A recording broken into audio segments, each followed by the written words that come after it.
3, 2, 1, buka bukumu, kita bertemu di T Edu. Salam jumpa kawan-kawan sekalian, ketemu lagi dalam podcast T Education.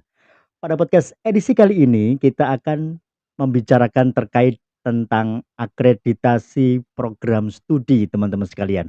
Pasca berlakunya Permendikbud Ristek nomor 53 tahun 2023. Tapi sebelum itu saya ucapkan terima kasih buat teman-teman sekalian yang telah men-subscribe channel ini. Dan bagi teman-teman sekalian yang saat ini sedang menyaksikan tayangan video ini, tapi belum men-subscribe channel ini, kami mohon agar berkenan meluangkan sedikit waktunya untuk men-subscribe channel ini, supaya kita bisa berjumpa dalam tema-tema yang lainnya. Baik teman-teman sekalian, tanggal 16 Agustus yang lalu 2023, Kementerian telah secara resmi menerbitkan Permendikbud Ristek nomor 53 tahun 2023 tentang penjaminan mutu pendidikan tinggi, teman-teman sekalian. Nah, ide dasarnya cukup luar biasa sebetulnya, bahwa keberadaan Permendikbud Ristek yang baru ini itu akan secara tidak langsung menghilangkan beberapa Permendikbud terkait, di antaranya terkait dengan Permendikbud tentang sistem penjaminan mutu internal, kemudian Permendikbud nomor 3 tahun 2023 tahun 2020 tentang standar nasional pendidikan tinggi, kemudian menghapus juga tentang metode atau sistem akreditasi dalam perguruan tinggi. Nah, semua digabung dalam satu Permendikbud Ristek tahun 2023 yang sosialisasinya baru saja hari ini, kemarin ya, tanggal 29 Agustus 2023. Nah, sebetulnya saya sudah agak lama mau membahas terkait tentang akreditasi program studi ini, karena pasca saya membuat short tentang akreditasi program studi beberapa saat yang lalu, kebetulan banyak sekali respon yang cukup positif dari teman-teman sekalian, khususnya bagi mahasiswa yang akan menempuh kuliah atau bagi mahasiswa yang hampir lulus gitu ya. Mereka mempertanyakan tentang bagaimana kalau akreditasi saya ini itu dan lain sebagainya. Nah, pasca Permendikbudristek nomor 53 tahun 2023 ini teman-teman sekalian, ada perubahan yang cukup signifikan terkait dengan khususnya akreditasi. Kita membatasi pembahasan kali ini tidak tentang standar nasional pendidikan tinggi, tapi kita spesifik membahas khusus akreditasinya teman-teman sekalian. Oke, jadi pertanyaan yang banyak masuk ke saya beberapa saat yang lalu adalah terkait tentang apa sih bedanya akreditasi unggul, A, baik sekali, B, baik, C, dan lain sebagainya. Oke, teman-teman sekalian, ini akan saya jawab terlebih dahulu. Jadi, dengan adanya Permendikbud tahun 2020 nomor 5 kemarin, ini masih berlaku yang namanya akreditasi unggul, kemudian A, kemudian baik sekali, B, baik, C, dan minimum. Jadi seringkali banyak yang nanya ke kita, nanya ke saya, "Apa sih bedanya, Pak? Apakah akreditasi baik sekali ini sama dengan B?" Jawabannya tidak sama. Jadi masih ada jenjang yang sangat panjang sekali, mulai dari yang paling tinggi adalah unggul, di bawahnya ini adalah A, di bawahnya ini adalah baik sekali, kemudian B, kemudian baik, kemudian C, kemudian minimum. Nah, berapa tadi jenjangnya? 6 atau 7 jenjang tadi ini masih dipergunakan teman-teman sekalian sampai dengan hari ini. Nah, ketika muncul Permendikbudristek nomor 53 tahun 2023, ini nanti semua akan dihapuskan. Nah, terus apa ini maksudnya gitu ya. Nah, di dalam Permendikbudristek tahun 2023 yang baru dirilis beberapa saat yang lalu, akreditasi itu hanya ada 2 macam teman-teman sekalian, yaitu akreditasi dan tidak terakreditasi. Hanya itu saja. Tidak perlu kita mempertanyakan apakah akreditasinya A kah, unggul kah, B kah, ataukah apa, enggak ada. Yang ada hanya terakreditasi atau tidak terakreditasi. Nah, ini seolah-olah kembali ke zaman dulu sebelum adanya ABC, itu kan ada statusnya yang terdaftar, status diakui, status terakreditasi gitu ya. Nah, sekarang hanya satu tunggal, terakreditasi atau tidak terakreditasi.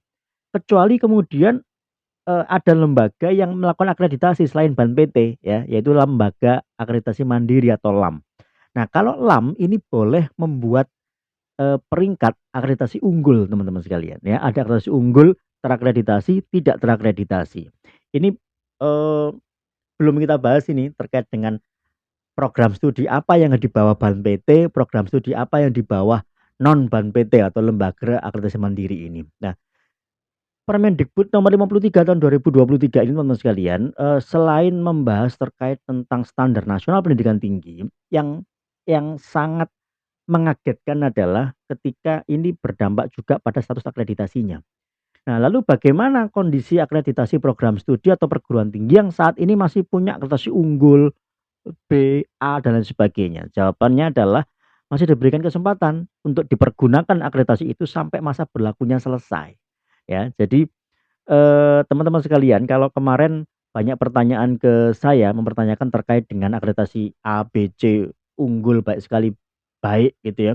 Mana yang masih berlaku? Semuanya masih berlaku. Bahkan setelah adanya Permendikbud Ristek nomor 53 ini semua masih berlaku. Sampai kapan berlakunya? Sampai masa berlakunya habis, teman-teman sekalian. Oke ya.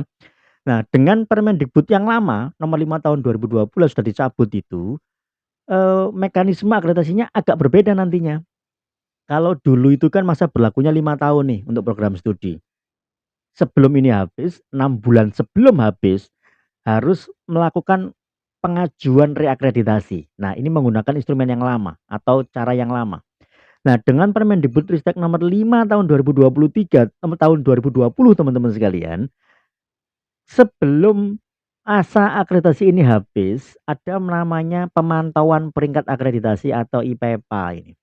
Nah, hasilnya adalah kalau diperoleh hasil yang sama atau tidak ada penurunan, maka status akreditasinya akan diperpanjang untuk 5 tahun berikutnya, ya.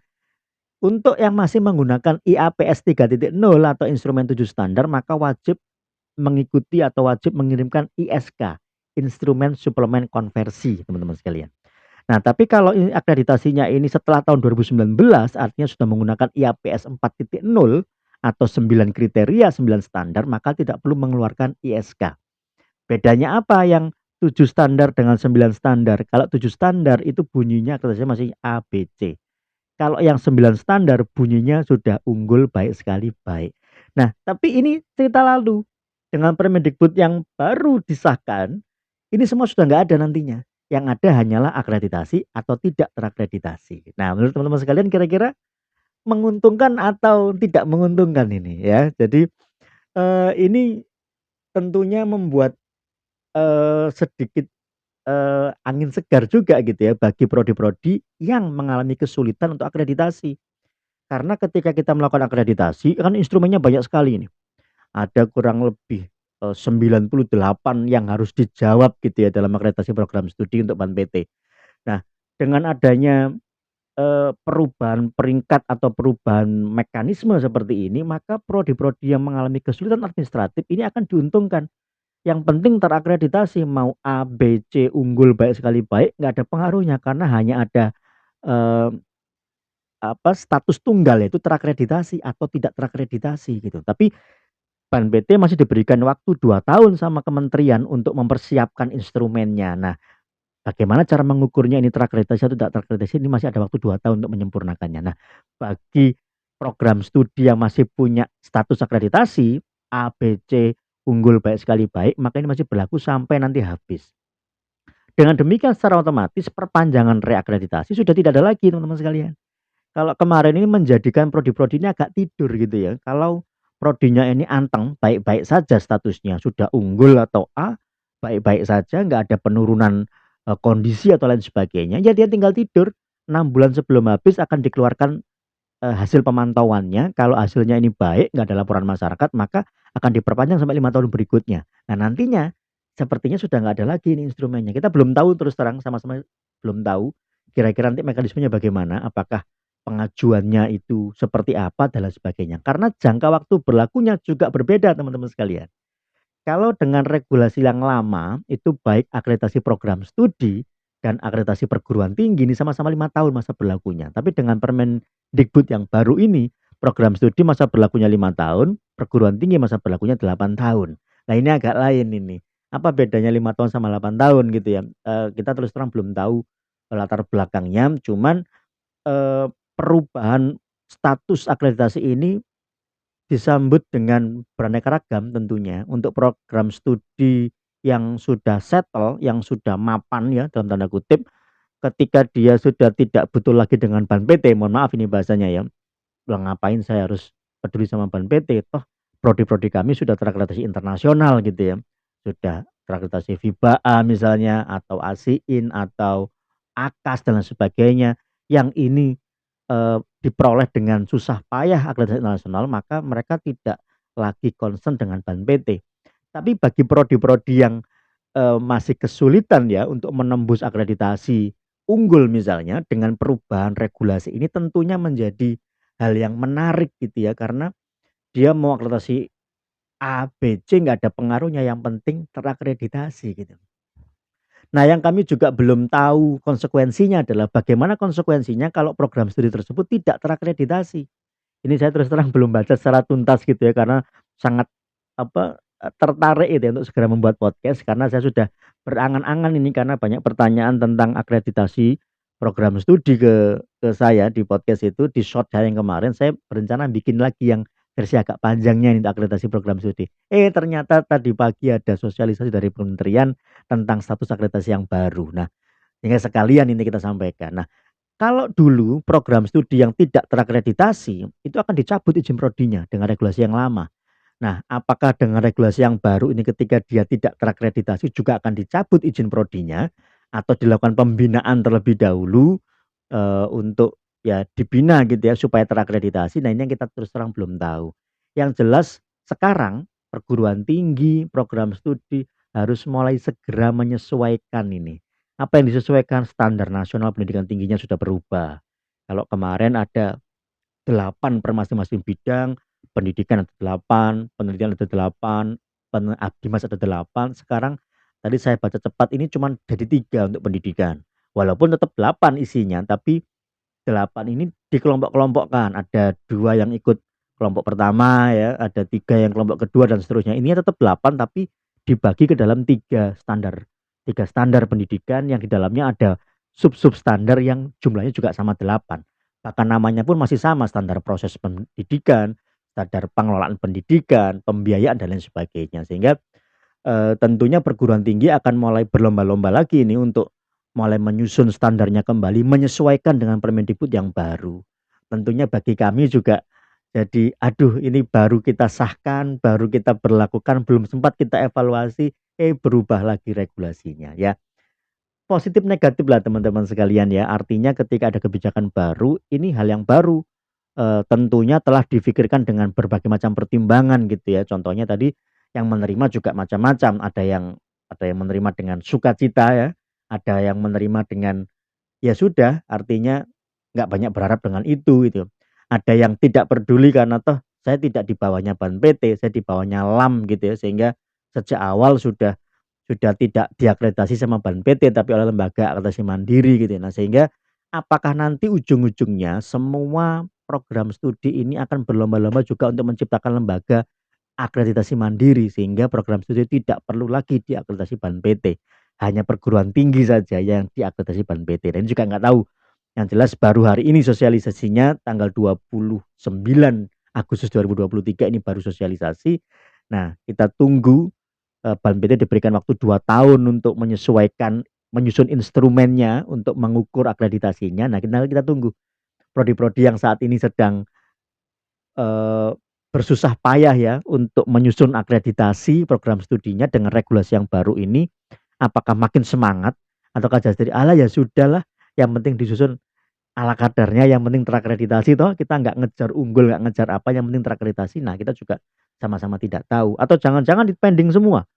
Wes yang ada ini, kita biasanya kan gitu ya, ada masa transisi dipending, pengajuannya dipending, nunggu sampai instrumen barunya selesai, nanti akan ada tsunami akreditasi lagi sebagaimana dulu perubahan dari manual ke SAPTO, dari 7 ke 9 standar, kemudian ini kan tsunami akreditasi yang merepotkan ban PT teman-teman sekalian ya. Jadi itu saja dari kami podcast Edu menyampaikan, karena saking semangatnya ya membaca belum tuntas ini, karena saking intinya sudah kami sampaikan bahwa akan ada perubahan mekanisme besar dalam akreditasi program studi teman-teman sekalian. Jadi Kalau yang kemarin-kemarin banyak bertanya bedanya apa antara unggul A, B, C, sekarang sudah tidak perlu bingung lagi teman-teman sekalian karena nantinya semua tidak akan ada.